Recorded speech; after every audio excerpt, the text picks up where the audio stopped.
mbo misy reto fa vola fotsiny no lany tena leo arangatia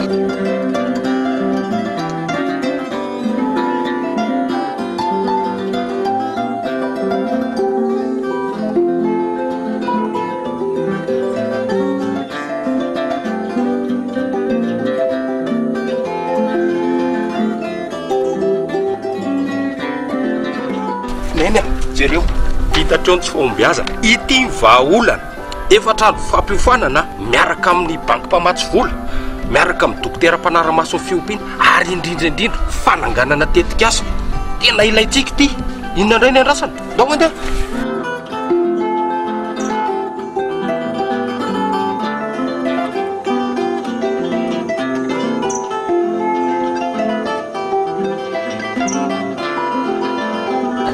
ho anao koa te ho tonga maty aniny ianao te ho tafa tongava mamonjy fiofanana